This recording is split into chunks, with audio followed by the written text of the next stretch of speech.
Hello, folks. I thought it would be a great time for a little bit of an update on the peppers. Or more specifically, we've got one pepper that is last year's plant that I overwintered. In other words, I kept alive over winter and it's going strong now. And we've got two plants that I topped. All that means is that I pruned the growing tips out of them, and we'll speak about why in a second. I've also got two plants that I haven't topped, which means I just left them to grow naturally with no interference. So I thought it would be good to do an update because, number one, I had to go overwintering a pepper plant because I kept getting told how if you could do this and you could start the year off with a plant that was already mature and substantial, it would grow faster, it would produce more. So I thought, why not give it a try? I did try to overwinter 4 plants, but only one survived. Unfortunately, I kill plants. I'm a nightmare. Yeah.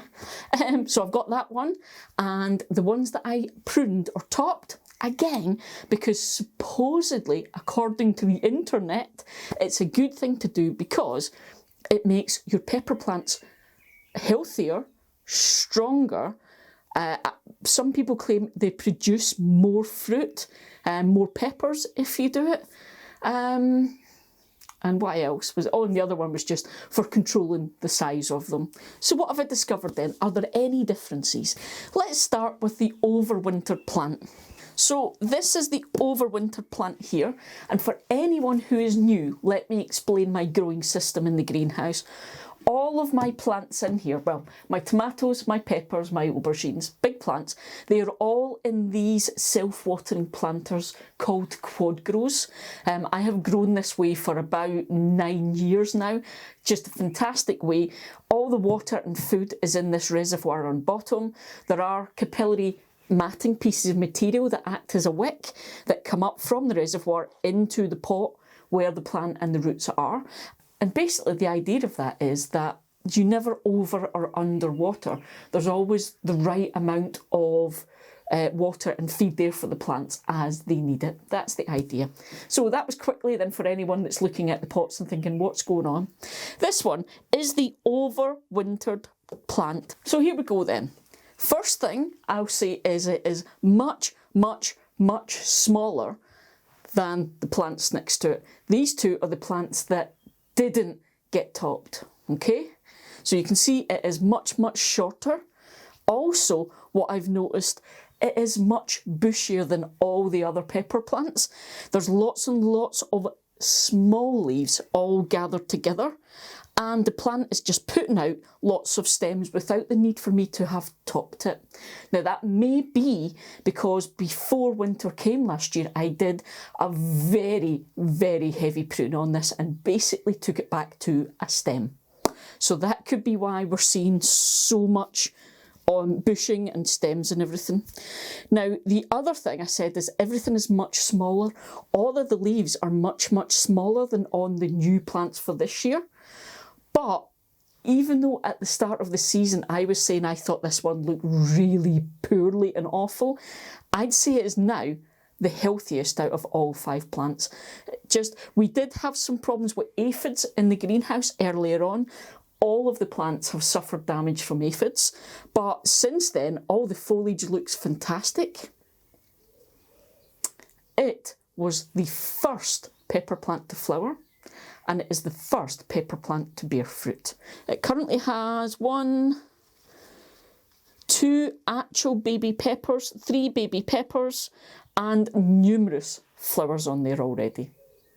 So that is the overwintered plant. It's got a very thick stem, lots and lots of foliage, looking fantastic and much smaller. So it's going to be really interesting to see how this goes throughout the season. Okay, next ones I'll show you then are the plants that I didn't top. So the ones that have just been left to grow. And that is these two. I will definitely have to move you. So these two are the plants that didn't get topped, so weren't pruned. They are much bigger than all of the other plants. You can see the other plants beside there. Very tall, not a lot of branching on there. It has done the Y split that you would expect at the top, and then it has done the Y split again at the tops of those bits again. This is how you would expect a plant to grow. However, one of the big differences I noticed is all of the bottom leaves on these two plants were enormous, like bigger than this, huge. And I had a very weird thing happening with these plants where those leaves were actually turning over like that in reverse. And it stayed that way. Lots and lots of people gave me advice on what could be causing it. The kind of most common advice, people were saying it was too much sunlight. I didn't think it was that because these plants have always been in the greenhouse, so the levels of sunlight haven't suddenly changed. But what it did turn out to be was a nutrition problem, which one other person had mentioned. I actually had a problem with the quad grows and it caused that. So what also happened was all of those leaves that were turning at the bottom eventually snapped, the stems of the leaves snapped, and they've all since come off. But what you can see is an awful lot of foliage at the top of the plant. I'm going to have to bring you in and show you this because it is something to see. It has split so many times right at the top, lots of small Ys and lots of foliage. So it was really, really dense, like a canopy on the tops of these. So it's happened to both, more so this one than this one, but it's happening to both. Now, the other difference, these plants were next to get flowers very, very quickly behind the overwintered pepper. They currently have about 10 flowers on this one and about 4 on this one. And we have the beginnings of some peppers, some fruit on this one. So the overwintered pepper was the first one to flower and the first one to fruit. The not pruned peppers, the ones left to grow naturally, were next to flower and fruit. And this is something I spoke about in the video about topping your peppers. Other YouTubers had done tests on this. Specifically, the Ripe Tomato Farms had done a video and had done this with about 70 plants and said that the ones that are pruned are slow to produce flowers and fruit. Even though it is said that later on in the season they'll produce more fruit than the other plants, but they are much slower to get off the ground. So I found that to be the case. The not pruned, naturally growing pepper plants were quick to flower and fruit. Not as quick as overwintered, but quick. So the last two pepper plants are these ones, and these are the ones which I did top. Now, there's not really enough space for me and the plants, so you're just getting the plants. But what I want you to see here is, again, looking really, really healthy, really dark, nice, waxy leaves. Again, as I mentioned, every plant had a little bit of aphid damage at the start, but these have come back really, really well and are looking really healthy. You can see much, much shorter than the other plants. To give you an idea, this is the top of the not topped plant, if that makes sense. And here we go down to these ones. Much, much shorter, but you can see that branching happened much further down the plant.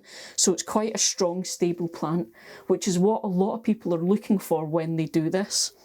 The other thing you will see is there are lots of flower buds, but no flowers yet on both plants. So lots of buds there, but no actual flowers yet. So these two are actually quite a bit behind the other plants. But in general, I think they're looking much healthier. So generally then, my take on this is the overwintered absolutely is the healthiest, strongest, quickest to produce plant out of all 5. The next to produce were the plants that hadn't been topped, but, and this is purely my opinion on this, okay? This is not a scientific thing at all. I think the plants that had been topped just appear to be much healthier. So yes, the plants that weren't topped have been much, much faster to produce. So as I said in the previous video, if you have a short growing season like we do, you may want to avoid, okay, magpies having a barney. So if you have a short growing season like we do, you might want to avoid topping your plants just so that you don't slow them down. However, I just feel that the topped plants are going to fare better through the season. And obviously we'll keep coming back and checking on this. But I worry about these big plants, and once they do really start producing, because we know from previous years, these King of the North peppers that I grow really produce for me. I get a lot of fruit off them. And I worry that these plants are going to struggle with the weight of all of that fruit. The smaller, stronger, more compact looking plants I think will cope better with that. Again, we're going to have to come back in a few months and see, but yeah, we'll see how we go. However, the overwintered plant, I think the jury is still out. I think if you have the ability to overwinter them, then go for it. You know, I don't see any negatives in this. But it was quite a faff for me to do, so I'm not sure I would do it again. I guess we'll see how I decide to do things next season. I don't know. To be fair, it was me that killed them. I just didn't water properly. So, you know, taking full responsibility for only having one plant. Then again, if I'd had more plants, where would I put them? So yeah, so that is Eli's 1 month update on the topped, not topped, overwintered pepper plants. We'll do this again in a few months and see how we go then. I hope that was interesting for anyone who's been following on in this journey. I will see you next time, guys, when we'll be back out sowing seeds, potting on, planting out, because the frost day is almost past. See you guys!